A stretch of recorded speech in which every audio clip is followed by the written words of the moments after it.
pregrado en pintura y docencia en artes plásticas en la Escuela Nacional Superior Autónoma de Bellas Artes del Perú.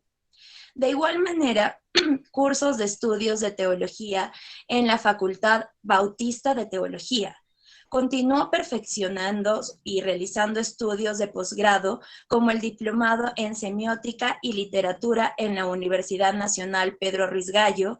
Cuenta con una maestría en docencia e investigación de la Universidad Nacional Mayor de San Marcos, una maestría en historia del arte peruano en la Universidad Orval. Cabe resaltar que siempre estuvo ocupando los primeros puestos en los estudios realizados. Su inquietud por la investigación, el saber humano y el acervo cultural lo hace un hombre de renacimiento, ansioso de conocimiento por la anatomía humana y su conservación, lo llevó a capacitarse en cursos de plastinación en la Universidad Cayetano Heredia. Su arduo trabajo lo encaminó a ser reconocido por diversas instituciones públicas y privadas. Cuenta con más de 6 artículos de especialidad publicados, 2 libros, uno como historiador cristiano y el otro donde emana su pensamiento filosófico y semiótico del artista que está llegando a su etapa madura. Su espíritu creativo en la literatura se ve reflejado en su poemario inédito, Naturalezas de Pasión, y su novela 7 días en el desierto. Y como pintor y escultor cuenta con 7 exposiciones individuales y participación en 30 exposiciones colectivas. Después de haber hablado de cada uno de los profesionales que nos van a acompañar la noche de hoy, ha llegado el momento de cederle la palabra a cada uno de ellos, por lo cual le doy paso al magíster Ezequiel Rojas Urbina, quien es el director de la Escuela de Arte Mario Urteaga Alvarado de Cajamarca. Muy bien, muy buenas tardes, ya muy buenas noches en estos momentos, colegas que nos acompañan en la sala, para felicitarles pues este evento, al equipo de trabajo que está liderando el colega Daniel Cotrina, al colega Alexander, a los profesionales que nos acompañan, a los estudiantes y profesionales también del programa que veo que algunos están por ahí y es excelente su participación, porque esto implica de que hay un interés arduo por manejar un poco los términos y conocer sobre todo lo que es la apreciación artística. Darles principalmente y darle al autor del libro, Alexander Cruz Salazar, mi más cordial bienvenida. A nombre del Consejo Asesor de la Escuela de Arte, pues mis felicitaciones. El colega no es ajeno a nosotros y por ende mi agradecimiento también por haber hecho partícipe a nuestra institución de este magno evento. Él ya trabajó el año próximo pasado como un docente del programa de estudios de complementación o convalidación con nosotros, haciéndolo pues muy bien. Con él se inicia este programa y ya se deslindaba y se veía toda esta filosofía ética y de mucha cultura que pues comparte con nuestros estudiantes. Hoy presenta su libro De la mimesis a la abstracción, teoría del proceso de construcción y aproximación a la imagen. La obra de colega Alexander se constituye en una obra de consulta necesaria para poder compenetrarse al conocimiento de estos elementos que están presentes en las obras artísticas, pero que se vuelven indispensables e imprescindibles dentro de la formación de nuestros artistas, pero también para nuestros docentes, a nuestros colegas de educación artística que puedan aproximarse con conocimiento a la apreciación artística. Una obra de esta naturaleza no solo debe quedarse en el espacio universitario, sino que debe difundirse a través de los docentes, de los jóvenes, de los estudiantes, de la comunidad en general, para que conozcan la naturaleza de la creación plástica visual, que no debe perecer o parecer extraña, por el contrario, algo que está a su alcance, sobre todo para acercarse con conocimiento a una obra artística y entender su lenguaje como un mensaje. De este libro, José Carlos Arriaga Saavedra, que hace la presentación, dice: en su libro, el profesor Cruz presenta de manera ordenada un conjunto de ideas bien fundamentadas sobre las categorías estéticas, criterios para poder emitir un juicio estético, tanto como constructor de la obra de arte como observador de ella.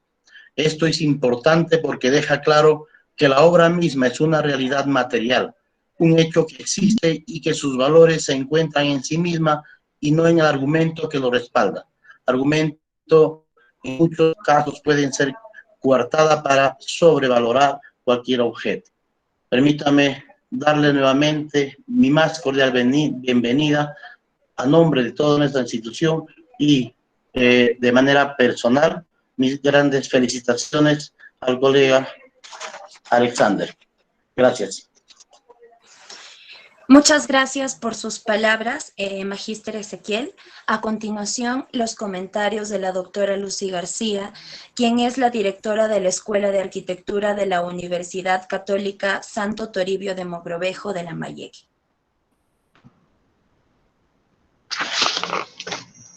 Alexander, no sé si llegó la doctora.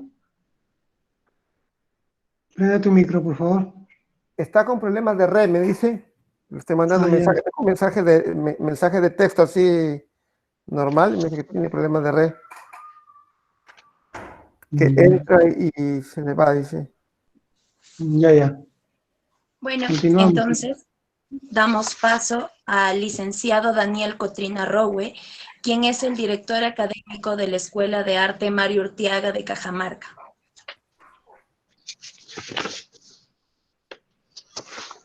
Bien, buenas tardes con todos. Para agradecer por esta oportunidad que nos está dando nuestro amigo Alexander, que es pintor, escritor y poeta. Además veo en la sala con mucha alegría a Karina, que nos acompaña desde Chile, que es editora de Plexo Solar, que es una revista latinoamericana de mucho impacto. Está también acompañándonos Gilmer Solís de la Universidad de la Escuela de Arte de Cajas, que también siempre está apoyándonos. Y nuestra amiga Teresa de Canal Museal, que hace un trabajo espectacular a nivel del Perú, difundiendo todo lo que es la actividad cultural y artística, y hace poco ha estado apoyando, impulsando el salón de fotografía que hemos tenido.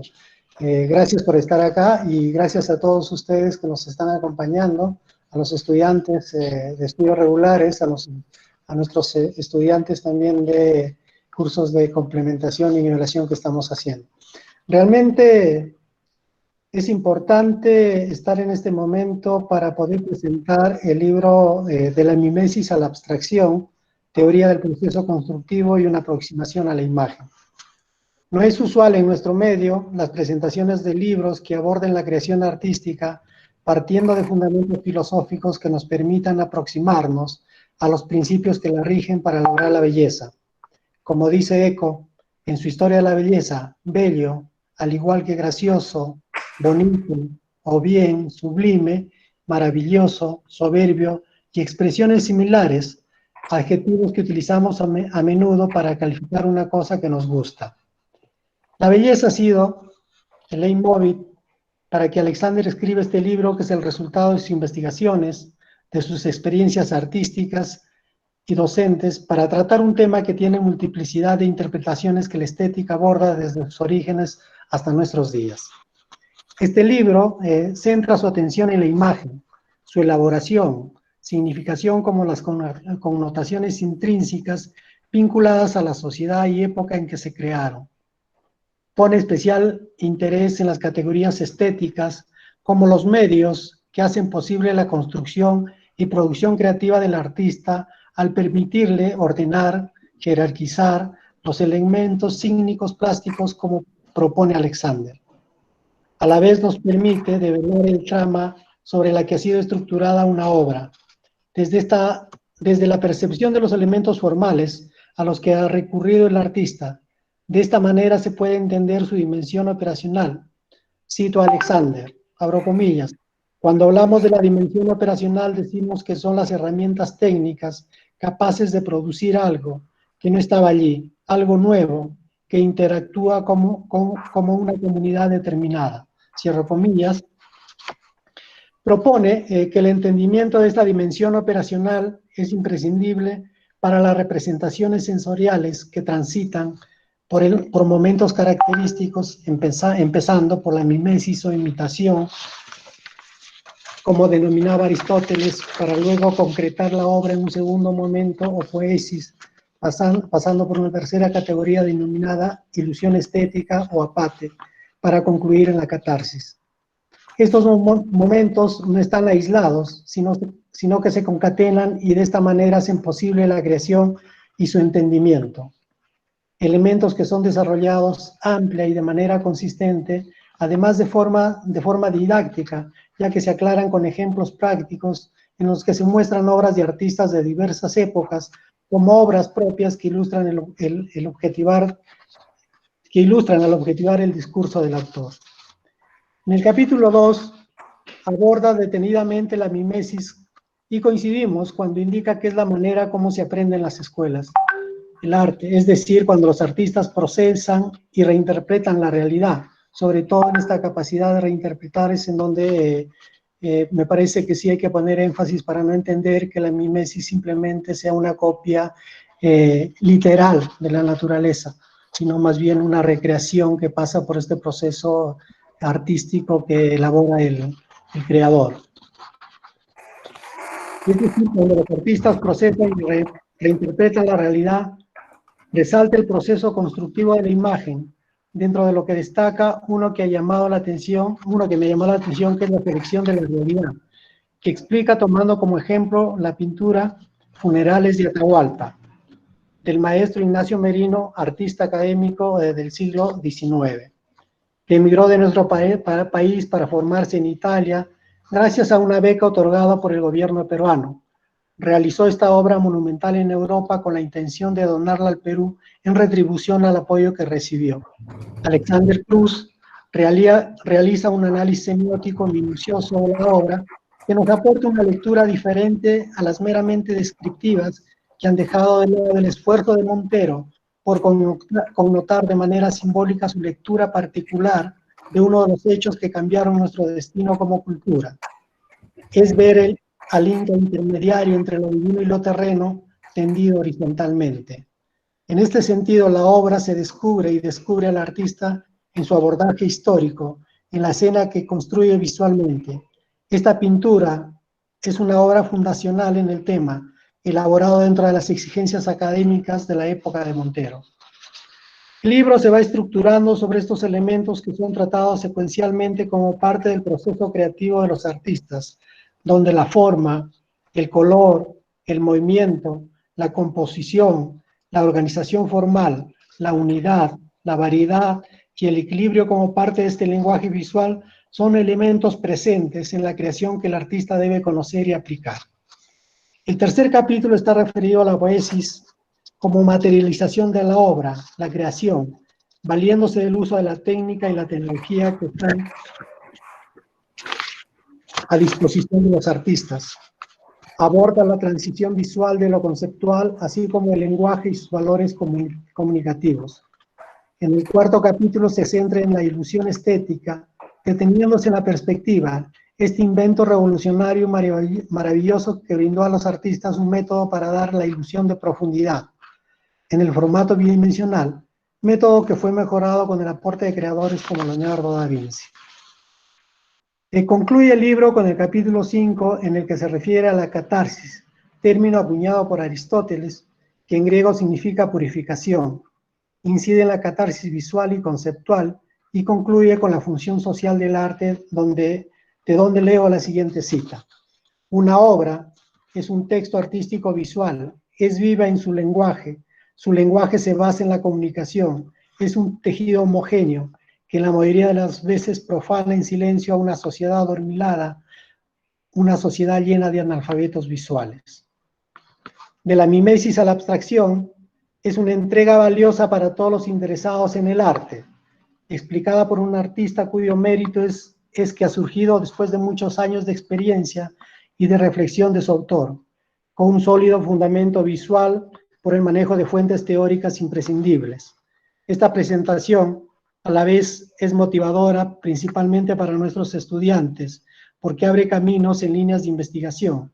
Estos temas deben ser frecuentes en el ámbito académico de las escuelas de arte, en donde se debe motivar la reflexión filosófica y estética desde nuestra realidad.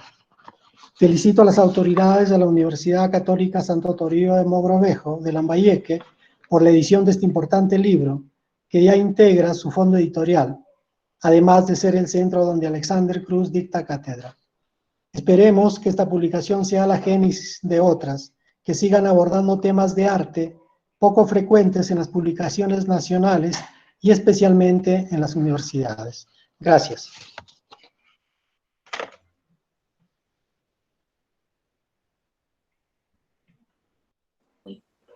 Muchas gracias por sus comentarios, licenciado Daniel. Y finalmente damos paso al magíster Alexander Cruz Salazar, autor del libro De la mímesis a la abstracción, teoría del proceso constructivo y aproximación de la imagen.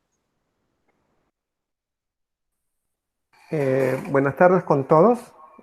Director de la Escuela General, profesor Ezequiel, y también director académico Daniel.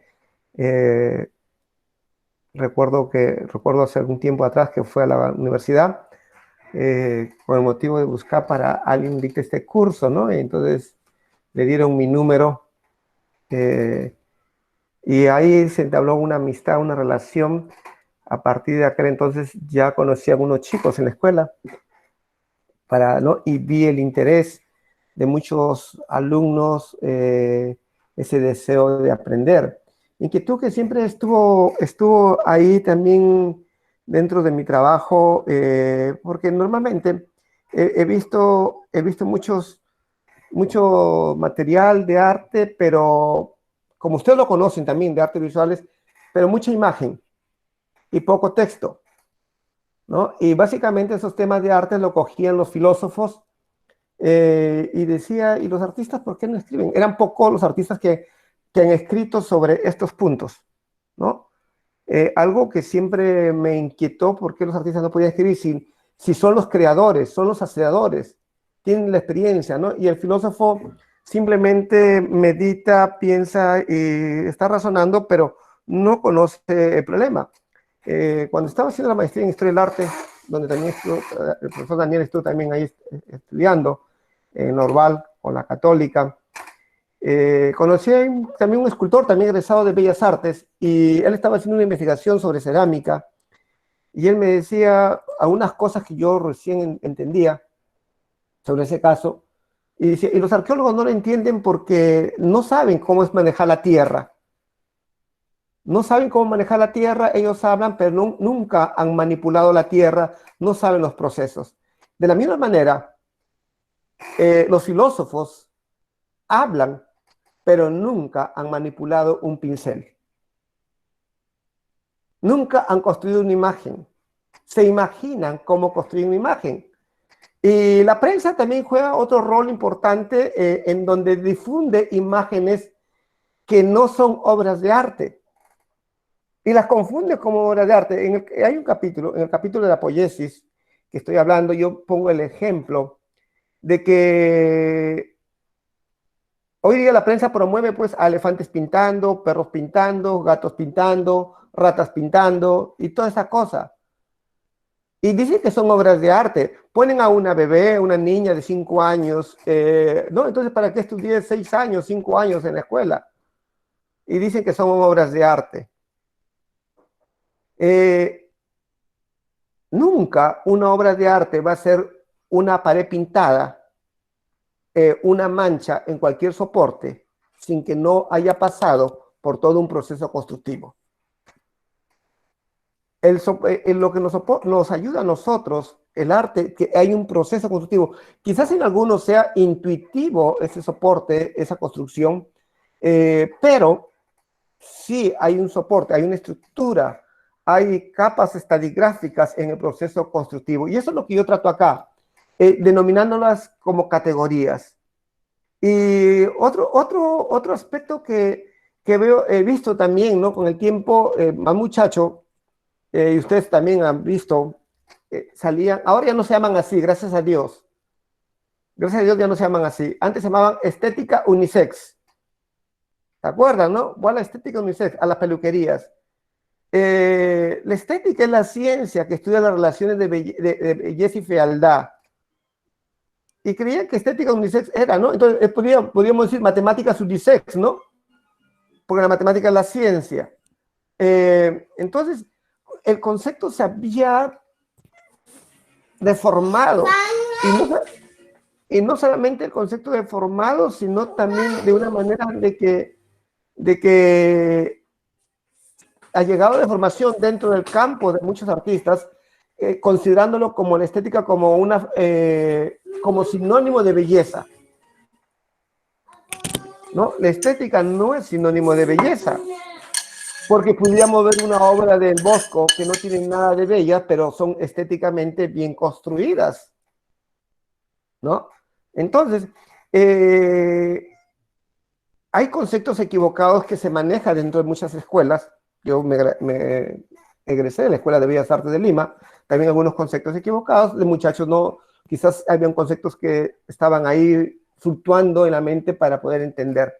Entonces, el libro empieza por la belleza, y la belleza, de acuerdo a las lecturas y de acuerdo a la investigación, la belleza es un valor. La belleza funciona como un valor, no como una categoría estética, ¿no?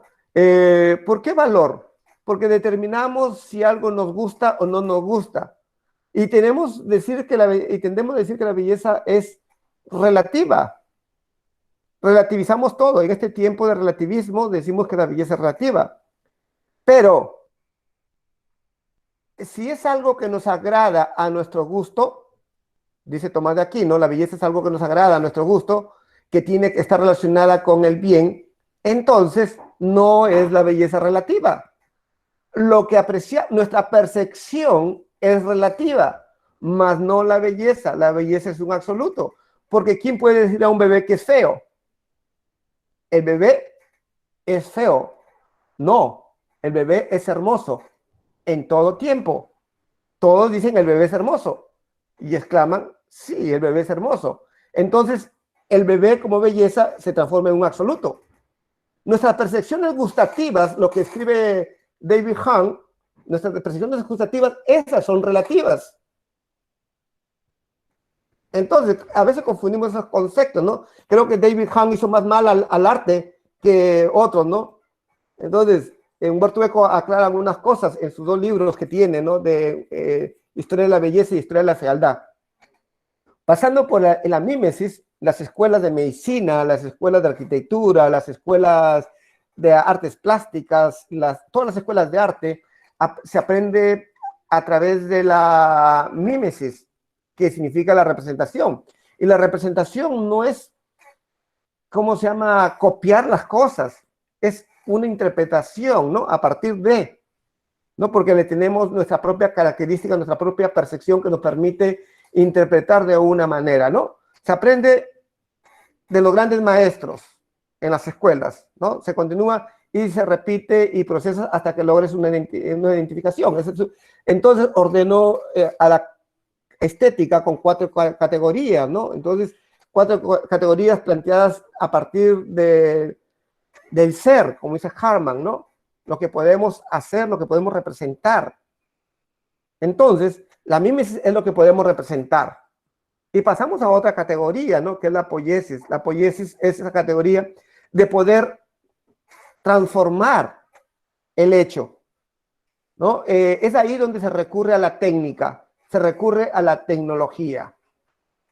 Entonces, nos preguntamos, ¿todos los seres tienen tecnología? Sí, pero no una tecnología avanzada. Tienen técnicas, pero no una tecnología avanzada como la nuestra. Los castores tienen tecnología para construir una represa, pero no llegan a pasar a una represa como nosotros la tenemos. Igual, un elefante puede ser una mancha, pero no tiene técnica, simplemente ha sido intuitivo. Pero no hay el proceso constructivo en donde se requiere la tecnología para hacer un lienzo, para hacer un cuadro, hacer una imagen, una fotografía, ¿no? Entonces hay un proceso constructivo.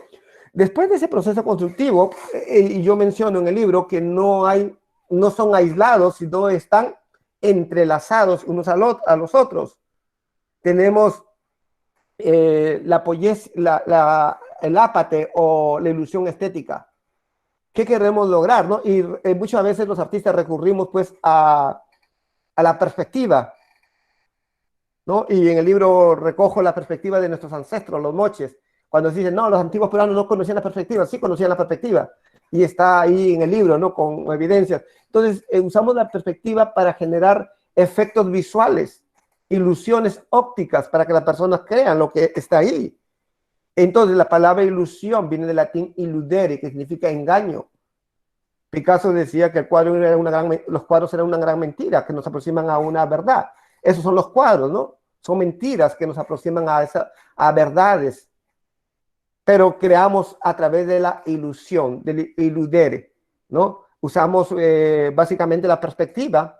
En la escultura también, en la arquitectura también se crea la perspectiva. Pasando por ese proceso, miren, de tecnología, de representación, de tecnología, de uso de la tecnología y llegando al uso de la creación de la ilusión que tiene que ver con nuestras percepciones, y muy cerca a ellos entramos al proceso de la purga, de la catarsis. Ese proceso que nos demanda limpiarnos. Cuando nosotros entendemos, ¿no? Entonces, vamos a decir en este proceso el arte como una obra que, un lenguaje en donde el artista comienza a encodificar cada asunto, cada imagen, cada cosa, va ordenándola, va creando un discurso, lo que llamamos el discurso semiótico, que aquel que está capacitado podrá entender el discurso, aquel que no está capacitado podrá decir bonito o feo, o no me gusta, pero no entenderá el discurso que está en el cuadro, no entenderá el discurso donde está en la escultura, en la arquitectura, ¿no? En la imagen visual que vemos, que se cree también a través de otros medios. Entonces se construye el discurso. Una vez que pasamos por ese discurso, hemos construido todo, ¿no? Y llegamos a esa parte final de la catarsis, en donde nosotros podemos apreciar, podemos deleitarnos, es la etapa de reposo. Es, por ejemplo, en este momento, después de varios años de investigación, cuando ya hice el diplomado en la especialización en semiótica y seguí investigando más, hice mi tesis en San Marcos sobre semiótica también, salió resultado el libro.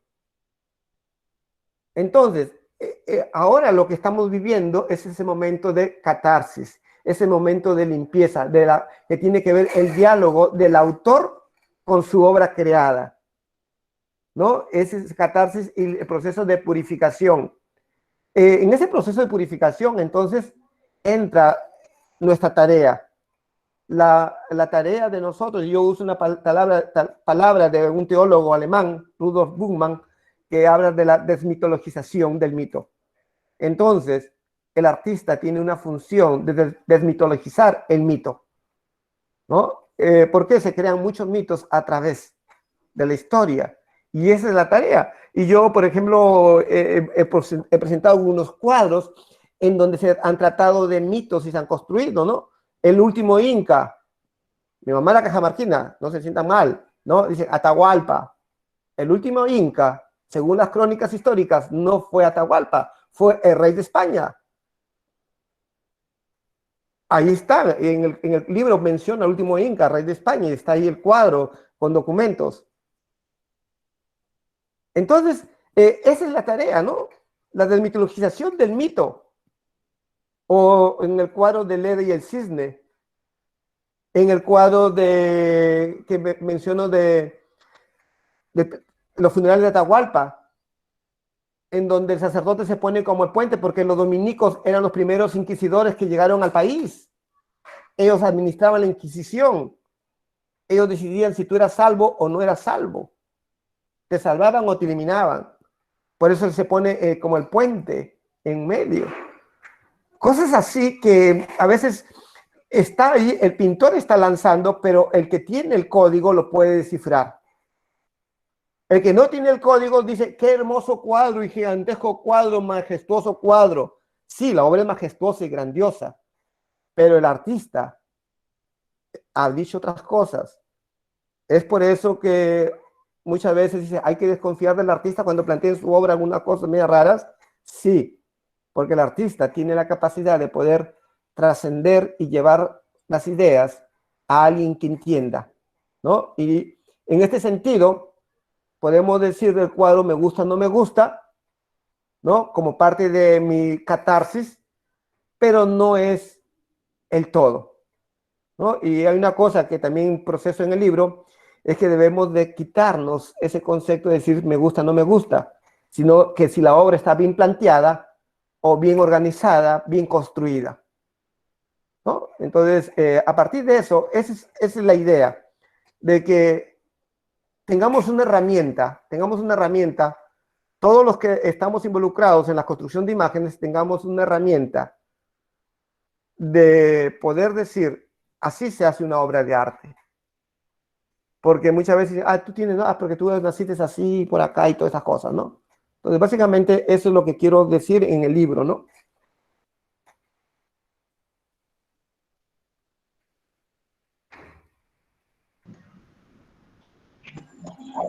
Bueno, muchas gracias, Magíster Alexander, por su valioso aporte a la plástica peruana.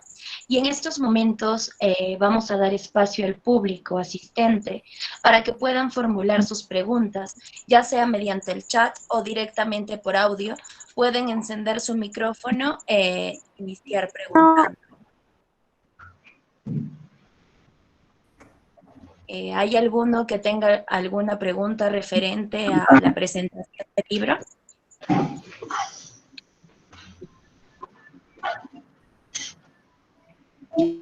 Bueno, ¿se escucha? Sí. Sí, se escucha. Bueno.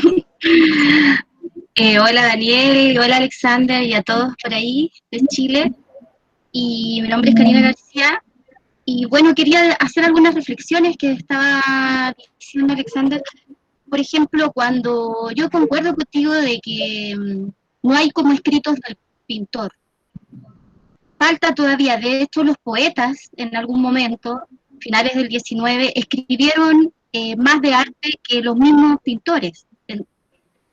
Pero me surge la pregunta, por ejemplo, un director técnico de fútbol, que ha sido malo para el fútbol siempre, pero dirige bien. ¿Qué hacemos con, entonces, por ejemplo, un crítico que a lo mejor nunca va a hacer arte, pero se tiene que preparar, ¿verdad? O sea, se tiene que preparar, tiene que saber de fútbol, tiene que saber esa construcción, y ahí yo te entiendo, ¿no? Porque también podríamos caer en una falacia como de la experiencia, en el sentido de que todos debiéramos ser pintores, como pedirle a un crítico de poesía que fuera un buen poeta. Ajá. Entonces, pero tiene que saber de lo que dices tú, de esos elementos constructivos. Entonces, lo que te quería preguntar o comentar es que desde el punto de vista literario, que es mi campo, es hay un libro que es La Mímesis de Auerbach. Y ahí Auerbach propone una lectura directa de los textos literarios y renueva también el campo literario con esa postura. Por lo tanto, también el filósofo ayuda en este sentido. Lo que yo creo que también a ti te molesta es y que ya desde el 80 en adelante, o quizás antes, hay una crisis de la crítica, en el sentido de que no hay crítico, no hay mediadores, por decir así. Y en el fondo se creó el curador, ¿no? El curador arma un discurso, como dices tú, para vender cualquier cosa. Hay un mercado del arte, como dices tú, y además como una especie de arte terapia también, de autoayuda. Entonces, hay un mercadeo que nos molesta a todos los que creemos en esa construcción. Entonces, lo que te quería decir, te quería preguntar con todos estos comentarios, en tu investigación, cuando hablas de la mímesis a la abstracción, nosotros ahí tenemos el campo de todo el arte. Nosotros también tenemos un pensamiento literal, tenemos una teoría del reflejo en la literatura, ¿no? Entonces, tenemos desde la mímesis hasta la abstracción, desde los griegos, donde tú estás, hasta todo el arte, el expresionismo abstracto, etcétera. Entonces, ¿cómo tú lo ves ahí? ¿quién le pone el cascabel al gato en ese sentido? ¿Quién logra dar esos valores estéticos, por decir así? Bueno, la mímesis como representación, ¿no? De algo, de la construcción, vamos a hablar a partir de la construcción de imagen, ¿no? Lo que pasa es que también nos han dicho otra cosa, la imagen es todo lo que estamos viendo, ¿no? Pero también hay tipos de imagen, y la poesía construye imagen, ¿no? Entonces, a partir de la construcción de imagen de la poesía, estamos hablando de mímesis, de representación, ¿no? Entonces, a veces ahora, el nivel de abstracción y el nivel de concreción de la poesía, que es más abstracta, en donde el plástico tendría que decodificar, ¿no? Decodificar todo lo que ha dicho el poeta para poderla plasmar, porque el poeta está construyendo también imágenes, que son imágenes conceptuales, mentales, ¿no? Entonces, a partir de eso, hay coincidencias, y lo que decía, ¿no? La crítica, hay una crisis de cualquier cosa. Quiero, por ejemplo, de cualquier cosa se llama también poesía. ¿No? Entonces, hay una crítica muy fuerte en este sentido, ¿no? En este sentido de que nos hemos olvidado de nosotros, los que hacemos imagen, los que hacemos poesía visual o poesía solamente sonora, ¿no? Entonces nos hemos olvidado. Yo en el libro sí menciono las categorías de imagen, sí menciono estas categorías y los niveles de concreción y de aprehensión, ¿no?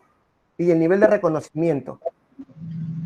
Entonces sí menciono 11 niveles, que no son mías las categorías, sino también ya Justo Villafañe había tratado ya esas categorías, ¿no? En 11 niveles de concreción de la imagen, ¿no? Entonces, en este caso,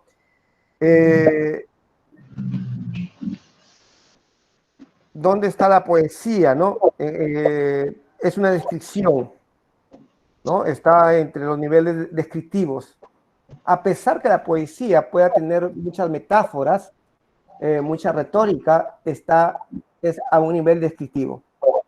Entonces, estamos a decir que está en un nivel intermedio, a un nivel intermedio de proceso, ¿no? Si hablamos del 1 al 11, como dice Justo Villafañe, del 1 al 11, la poesía está en el nivel intermedio entre el 5 y el 6, ¿no? Entonces todavía no pasa a una total, se queda en la mímesis, no ha llegado a la poiesis.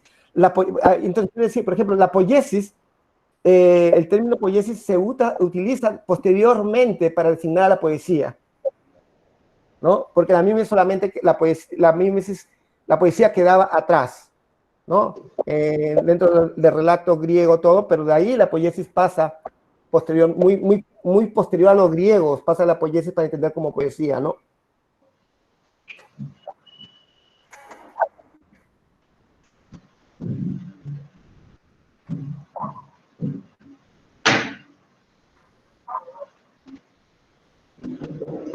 No sé si aclaré la idea o quedaron algunas dudas.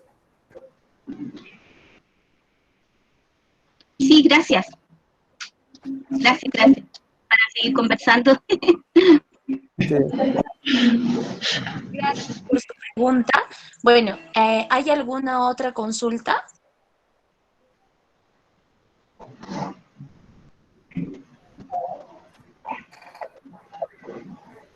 A ver, voy a leer una pregunta que está aquí en el chat.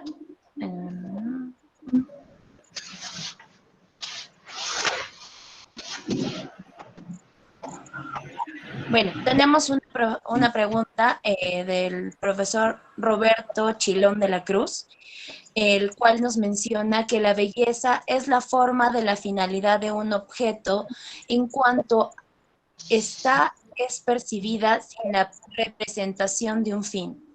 Lo afirma Kant en 1977. El juicio estético es una finalidad sin fin. El objeto experimentado desde el placer estético es libre de toda finalidad y de todo concepto. Quisiera conocer su comentario, maestro Alexander. El profesor Roberto quiere conocer su opinión con respecto a lo citado de las palabras de Kant. y que la belleza, que el juicio estético es una finalidad sin fin. La belleza como un todo, como un solo, ¿no? Como un solo, ¿no? Entonces, en el libro sí menciono a Kant, ¿no? Pero él no queda ahí, él sigue razonando, Kant, y termina diciendo que lo bello es lo que se reconoce sin concepto como objeto de una satisfacción necesaria. Entonces, lo último que concluye Kant concuerda con Aristóteles, concuerda también con Tomás de Aquino, donde dice, la belleza es todo aquello que nos agrada a nuestros ojos, pero está ligado al bien, a lo bueno, ¿no? Eso, ¿cómo se llama? Bajo los criterios filosóficos, queda en un valor, Bajo los criterios de construcción de imagen como artista, pasamos la belleza en que el artista está buscando la belleza en su construcción de su obra, pero a pesar de que su obra no sea hermosa. A pesar de que su obra no sea hermosa, que produzca una reacción adversa, pero su objetivo fue eso del artista. Otras obras producirán satisfacción agradable, ¿no? Entonces queda como el valor básicamente dentro del campo teológico, ¿no? Y dentro del campo constructivo, entonces entraría a diferenciar las dos cosas, ¿no? Porque si no, ningún cuadro de la Edad Media entraría a la categoría de bello, todos serían horribles, ¿no? O sea, no serían obras de arte, ¿no? Y cuadros, por ejemplo, el Bosco, ¿no? Su obra del Bosco, el infierno, que no te va a producir sensación agradable a la vista, pero sí te produce la sensación y la necesidad de que tu espíritu sea reconciliado con Dios. Entonces, en este sentido, la belleza pasa como una categoría, como un valor, ¿no? Asociado con el bien.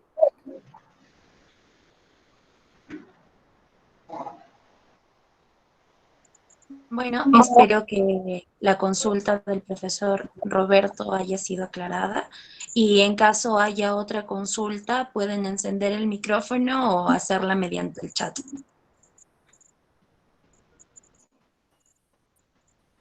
El profesor Milton está pidiendo la palabra, señorita Maristela. Sí, buenas noches, profesor Milton. Le doy la palabra para que pueda explayarse y expresar su duda con respecto a la presentación del libro.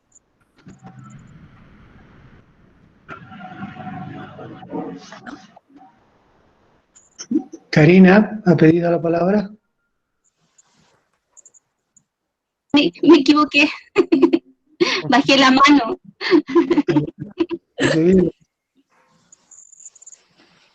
Bueno, el profesor Milton no responde.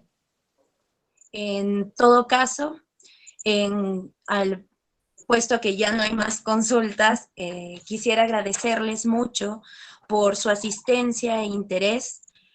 Y bueno, realmente espero que la ponencia haya sido enriquecedora y que los temas tratados sirvan para su desarrollo académico y profesional. Los invito cordialmente a los próximos eventos a realizarse desde la organización de la Escuela de Arte Mario Urteaga Alvarado de Cajamarca, para lo cual los invito a seguirnos en nuestras redes sociales, búsquenos como Escuela de Arte Mario Urteaga Alvarado y bueno, la Escuela de Arte descubre tu pasión. Hasta la próxima y muchas gracias. Gracias. Gracias. Gracias. Gracias. Agradecer al colega Alexander, por favor. Sí me olvidé de decirle que si nos encontramos en Chiclayo, faltaba esa anécdota muy bonita, que lo buscamos y no me equivoqué con el colega para nuestro programa. Muchísimas gracias, colega Alexander. Gracias. Y felicitaciones, y hay que seguir adelante. Muchas gracias, Magíster Alexander. Felicitaciones por su libro y un aplauso para usted. Hasta luego. Gracias, hasta luego. Muy bien, gracias. Gracias, maestros. Gracias, maestros. Gracias. Gracias. Gracias a ustedes también, gracias a todos. Daniel, nos vemos. Hasta luego. Chao.